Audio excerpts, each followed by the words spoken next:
TST Gaming. What's up everybody, my name is Michael and today I'm excited to be playing the One Ring 2nd Edition by Free League. Now this is a game that I personally run as a lore master as it's called for a group of friends and family, but I always want to play the game. And luckily this game has a solo set of rules called Strider Mode that allow you to enjoy the world without a GM or anyone else but yourself, an imagination, and the rules. So I'm going to be doing a 6 to 7 part series depending on how the story goes.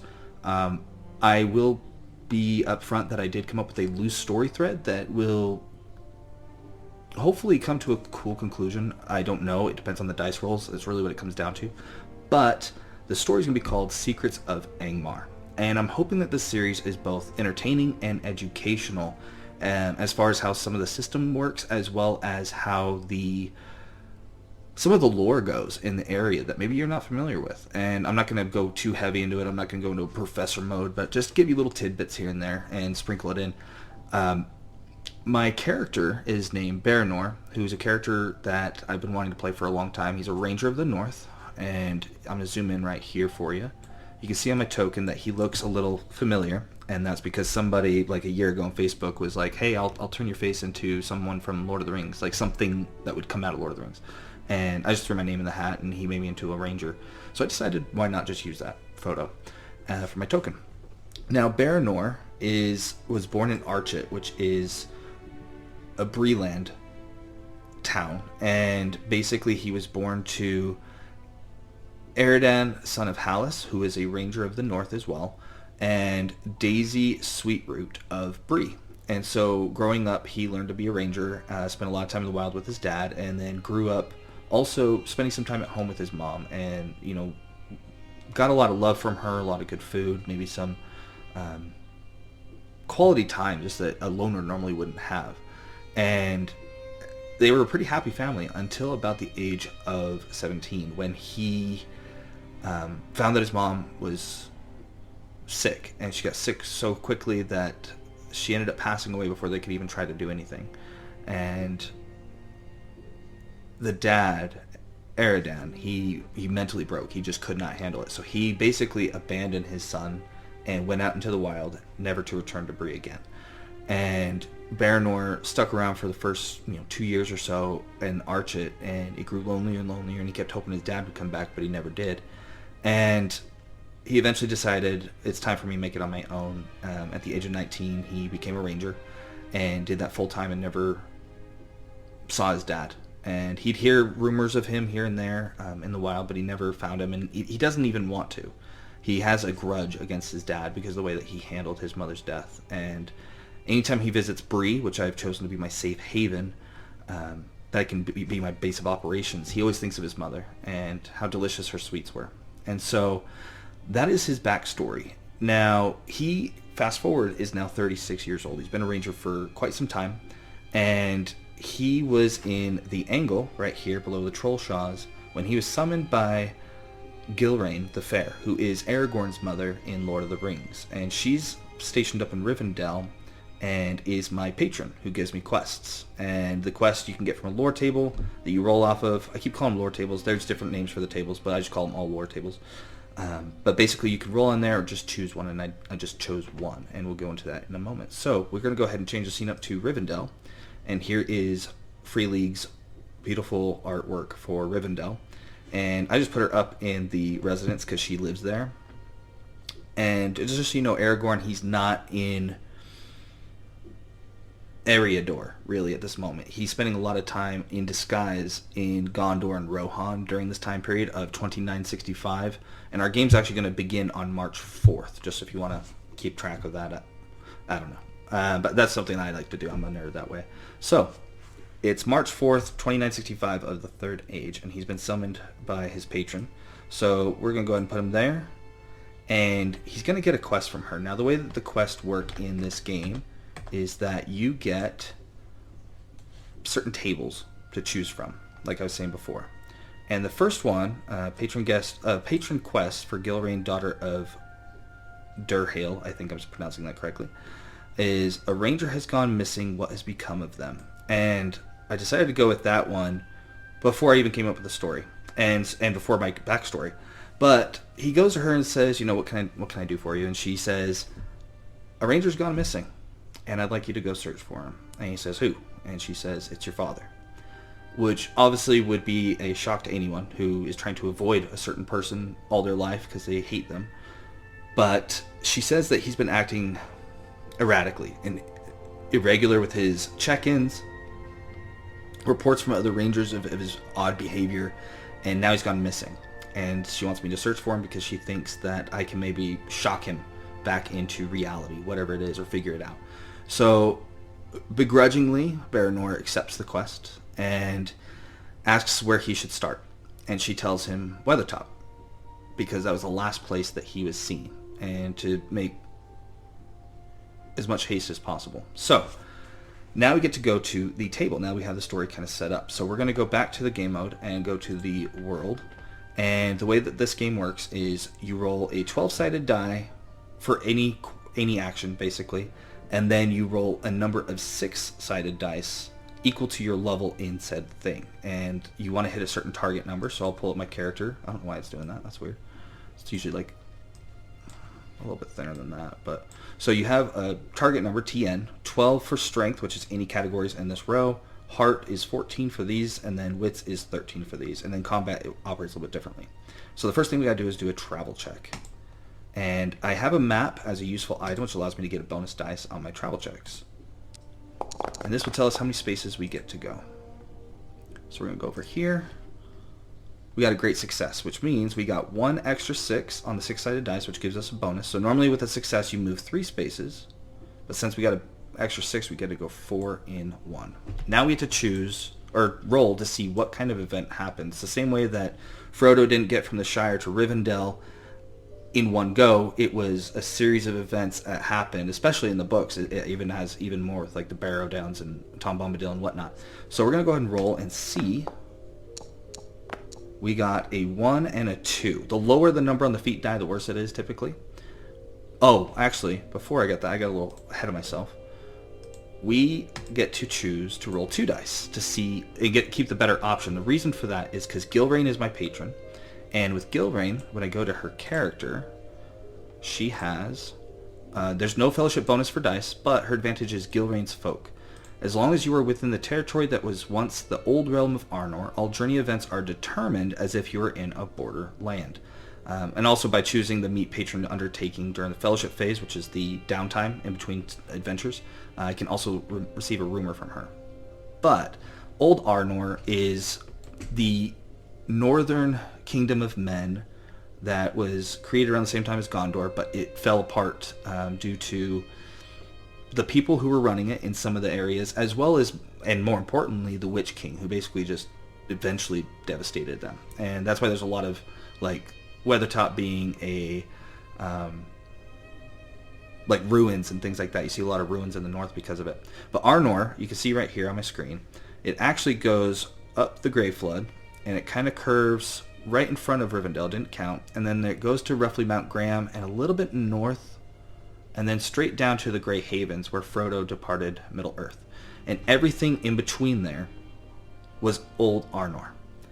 So I get to roll the feat die twice, which means I'll get and keep the best of them, which means that I should have better travel events hopefully happen. But I have to keep the best. So they're both a 6. So with a 6, we're going to go down to the tables. Our first event for a 6 is... where'd it go? Here we are. Alright, so a 6 is considered a mishap. If the roll fails, add 1 day to the length of the journey and gain 1 additional fatigue. And fatigue is something that I'll explain in a little bit. Oh, I need to actually reset some of my character stuff, so we can zoom in here. Because I had done kind of a dry run before. And I believe that was it, yes. Okay, so we said it was a mishap. Now we need to see what kind of mishap. So we're going to go down to the mishap table, and we roll 1 dice to see what it is. A d6. A 1. Okay, so it's sparse wildlife. Hunting to forage what you can. Okay, so this isn't too bad. It just means I'm going to be hungry kind of thing. Not that that's really a mechanic, but just narratively speaking.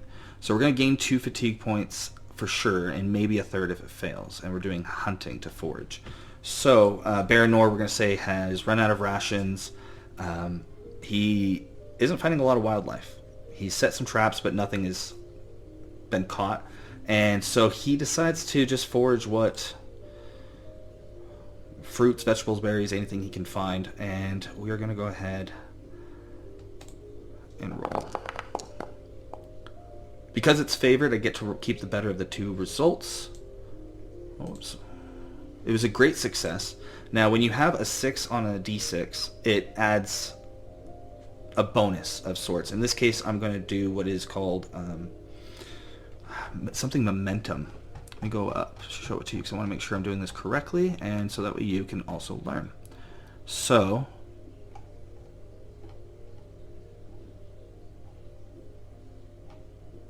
all right, so right here, it's build advantage. You carry forward your success to improve your position or confidence for related tasks. Gain 1d on your next skill roll. It says a related task, so I would just say that it's going to be a hunting check, if anything, unless something narratively comes up that's like, oh, that makes more sense. So let's go back, and we passed, and so we're able to go through. It doesn't add an extra day to our journey. We're able to find berries and not spend too much time foraging. And then also we gained 2 fatigue. And the way that fatigue works is, once you see it, my load is 13, which is my gear. All my gear I'm wearing, my weapons. And then once I put that in, it now says 15. If this ever equals or exceeds my endurance, which is my health/energy, I become weary and some of my dice don't work. So we don't want that to happen. So we want to make sure we're resting. Oh, and I like to do, it's going to look a little big, but I like to keep track of my events on the map. I need to update it first. Sorry. Maybe a little bigger than that. Okay, right there. So we're actually going to move me for a second, put that there, just so I can kind of keep track of where that happened. And then I'm also going to keep track on here. So our first one was mishap, foraged food, 2 fatigue. I'll just say successful. Well, great success. Just more for my records. Okay, so then we're going to roll again, the travel. And we are going to do 1 bonus die for my map. And extraordinary success. So we get to go 2 extra hexes. So we actually get to go 5. We might get there sooner. It's supposed to be like a 12-day journey. 1, 2, 3, 4, 5. So we crossed the last bridge. And Weathertop is only 1, 2, 3 days away. Sweet. Might get there a lot sooner than I thought. So I'm going to copy this. Move me before I forget. And we get to see what the journey is. And this is how it kind of details narratively in both the regular version and Strider mode what you have happen. So we are going to roll the best of 2.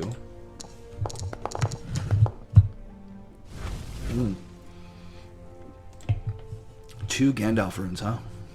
That is very fortuitous. So Gandalf runes are the best. 5 Saurons are the worst. And then 1s are terrible. 10s are good. So anything in between is where it lands. So 2, I believe it's called, we're going to scroll all the way down. It's called a Joyful Sight is what it's called. So Joyful Sight. And then what did we roll? Oh, we rolled... Hold on. So we go down to the Joyful Sight table, which is right there. And then we roll a d6 to see what. So we're going to roll right here. Change that to 0. And it's a 6. So this is Peaceful, Sanctuary, and Noteworthy Encounter. Now, it doesn't give me a specific role, and that's because they have rules for this, so I'm going to have to go back to the page for that, for Noteworthy Encounter. Because I want to make sure that you're learning as well as that I'm doing it right, mostly. Because this is my first real time doing this, especially on a recording. Been very excited about this. Been dreaming about it, literally. Alright. Nope. Not there. So these are the patron quests.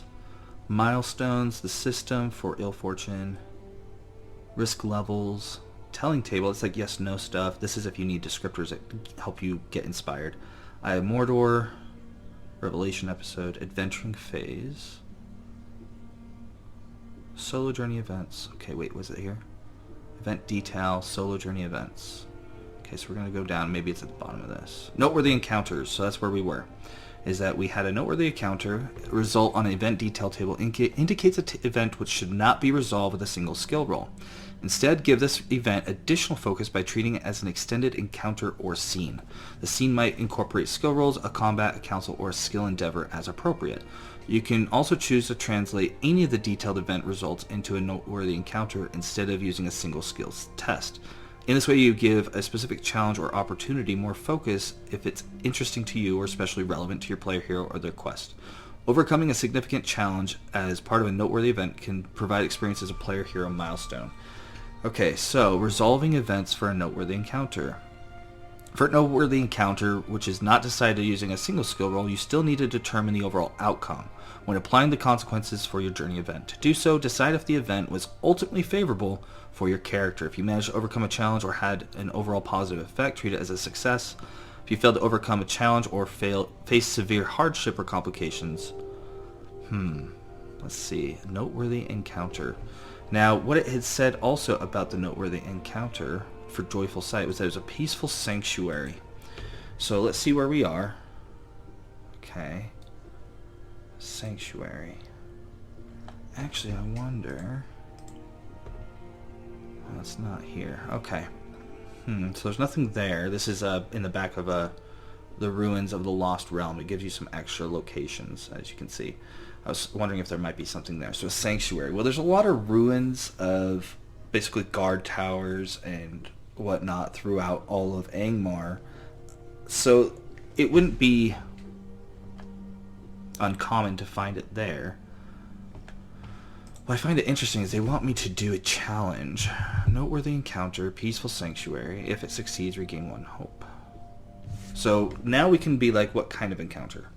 And this is where we go to the actual lore tables, and we roll 1 feat die to determine which table we go off of, and then a d6 to see an action or aspect or a focus. I like doing 1 of each because then I feel like it creates a sentence that gives me more of an idea for inspiration. I kind of see what I can come out of that. So we're going to roll it 3 times. So 1 and 1. A 4 and a 6. So we go to feat die 4, 6. So we got guide. Okay. Now maybe they're guiding us or we're guiding them. Then we roll it again, sorry.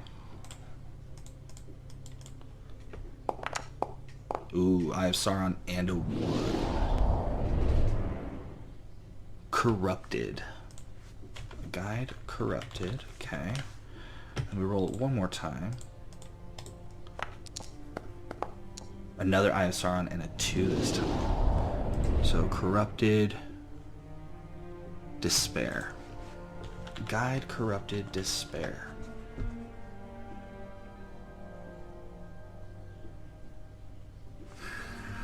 This is kind of a tough one because we want to try to make it make sense to the story, not just what we're doing, but in terms of this.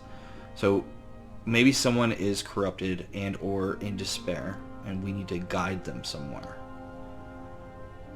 Now, if we're unsure, another thing we can do, if you're like, well, I'm thinking this, should we go that route, and you're not sure, a good way is you can actually use the telling table and just say, is it likely, middling, doubtful, unthinkable, also certain, and always yes, always no with a twist. I'm going to go ahead and just say likely is what we're doing. So we're going to roll and say, is it likely that that's what we're doing? I don't know why it stayed up there. Is it a 4 or higher? It is. So we have to guide this person. So now we got to figure out where we're going to guide them to because we're in a hurry. Bree is this way. I know that about a day's journey or so there's supposed to be a Forsaken Inn somewhere over here, so maybe we got to take them there and then go back to Weathertop, but I'm also in a hurry. But we are making really good time. They wouldn't want to go to Weathertop. They're going to be kind of manic, I would imagine, that they're kind of like freaking out a little bit, and I'm just like trying to calm them down and get them somewhere safe. And on the way to where I'm going, so we got a couple options here. So the question is, are they trying to go, do we need to take them to Forsaken Inn? And we're going to say likely again, because it's the first one. Okay, so it's yes with a twist. So to see what the twist is, we go back to the lore tables. 1 and 1. A 9 and a 2. So we got a 9 and a 2. Steal. Okay, well that's not a good start. Steal. Let me roll it again. Because again, I like to do one of each column. Ooh, Sauron and 4. What's with these Saurons? Sauron and 4. Fell. Also not good. And one more.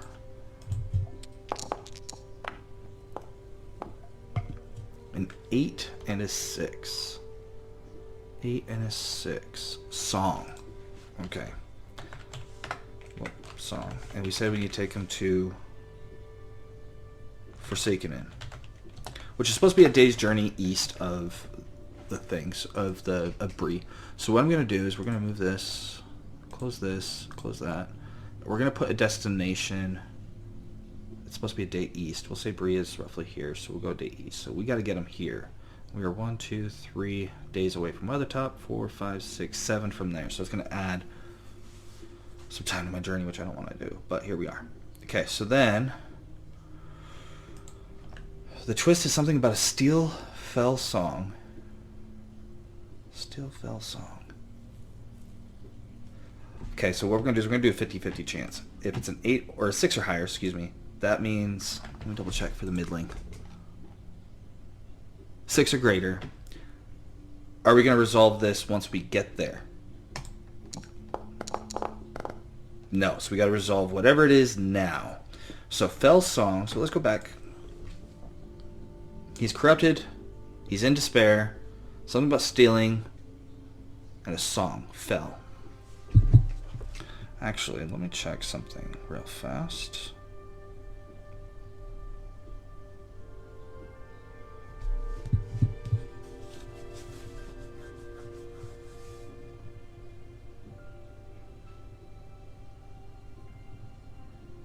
Okay, so here's what we're going to do. We're going to say that I found him through a song. He was trying to keep his mind at peace as much as he could, but it's more of like he's kind of whispering like, duh, duh, duh, but it was loud enough that I was able to hear him.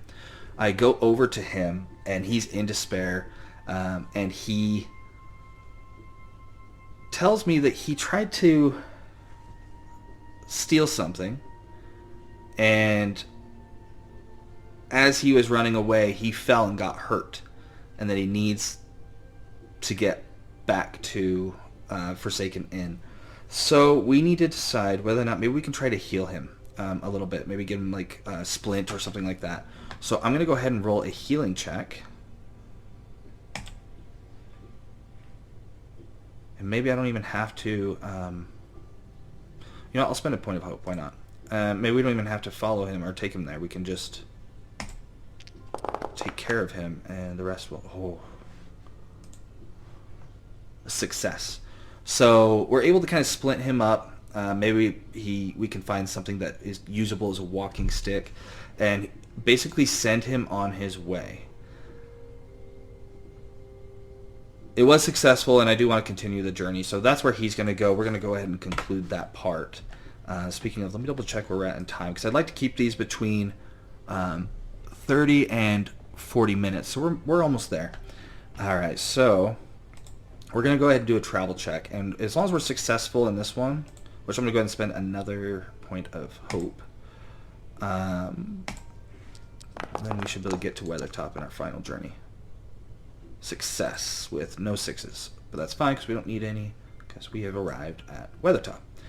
Now I need to put 1, 2, 3 a journey event here as well, because technically it landed on the same spot. So we're going to go ahead and do a journey event, one more, and then call it a day on that. Journey events, Old Arnor, best of 2, roll. It almost makes it easy in that case, but in this case I didn't. I spoke too soon. We have 2 1s. Despair. If the fail rolls, gain 2 shadow points of dread and 2 fatigue points gained. So now we need to go to despair and roll a d6. Let's see where it takes us. A 2. So we're on despair 2. Torrential weather. Explore to find the least exposed path. So I said this was March, so we're gonna say it's a very windy thunderstorm, and I'm trying to actually find the least exposed path because I'm already right next to Weathertop, and I know that once I get inside, I can use the ruins to protect myself. So we're gonna do an explore, and I'm gonna use one more point of hope because I can. I get 3 fellowship points that I can get hope back. That's why I'm spending a little bit more than I normally would, because you get 3 per session to just use, and you can redeem them. And then once you get shadow above or equal to your hope, bad things happen. So you want to be careful of that, and that's where the dread comes in. So we're doing that. So we're going to explore. Feet die. We're using hope. And it's a journey event, so it's inspired. So I actually get 4 dice. Success. Okay. So we're able to successfully weather out the storm, and no pun intended, and get to Weathertop. And we'll say that by the time we get there throughout the next day, the wind has kind of died down. It's getting to be nighttime, kind of setting the scene here. And let me go ahead before we move on. Oh, it's supposed to be a joyful sight. Oh, and I was successful. I didn't even do that. Let's actually finish that a little bit. It was joyful sight. We gained a point of hope for helping the guy. Maybe, you know, restoring our faith. I didn't spend that much. It was 7. Oh, because it automatically did it. That's right. It should be 8, I believe. I'll double check afterwards and update it if I need to. Once I record or edit. And then also, we didn't gain any fatigue for that one. Forgot to put that. So it was wounded man. I healed him. And now 3 we said was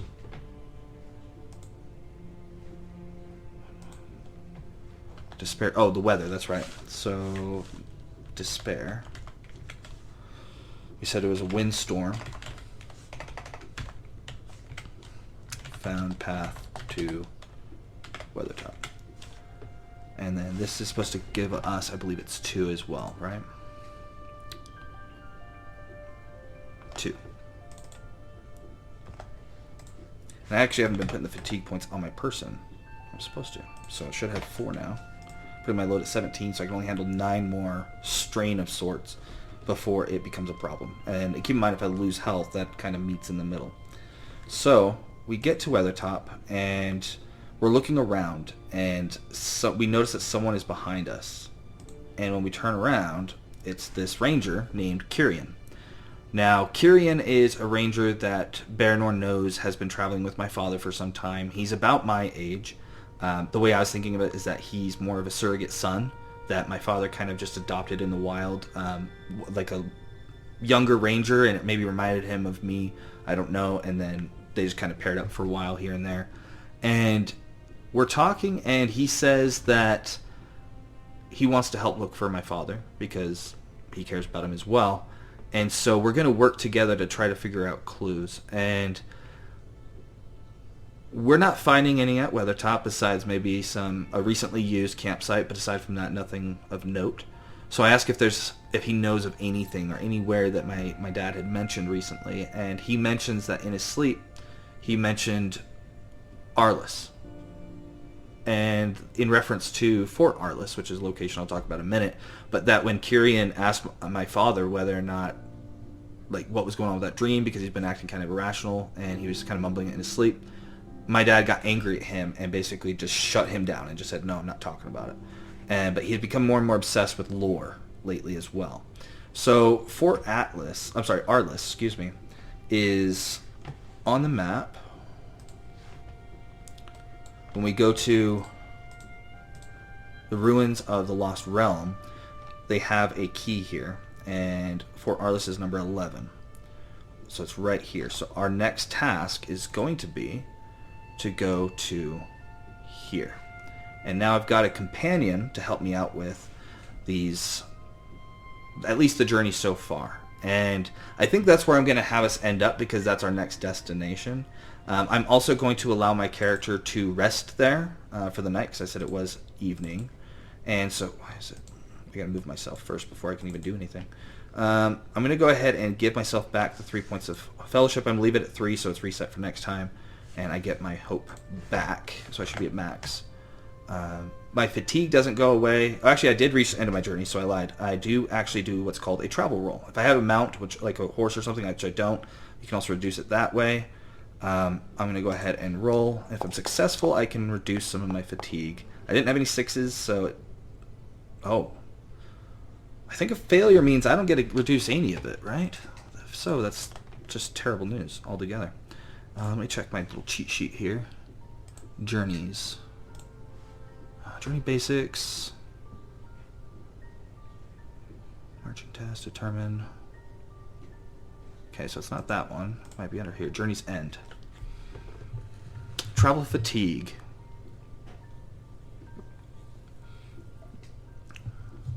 Adventurers can further reduce fatigue by rolling travel successfully, removing 1 fatigue point plus 1. So I just don't remove any fatigue. That's terrible, but it is what it is when you're living in the wild. So I think that's where we're going to end it, with me encountering Kyrian up on top of Weathertop. We're going to stay the night, camp up, and in the morning at first light, make way to Fort Arliss as quickly as possible and see what we can find. I hope you enjoyed this. If you did, please like and subscribe. Really, this is a new thing for the channel that I'm trying to do, but it's been more of a passion hobby of mine on the side, and I'm like, I would love to record these stories and cement them, because in your head, you're just like, oh yeah, I would like to do this or like to do that, but this creates the story, and now it's cemented. And so I'd love to see what happens with the Journey of Baranor. If you have any questions, or if you find I did something incorrectly, please comment below.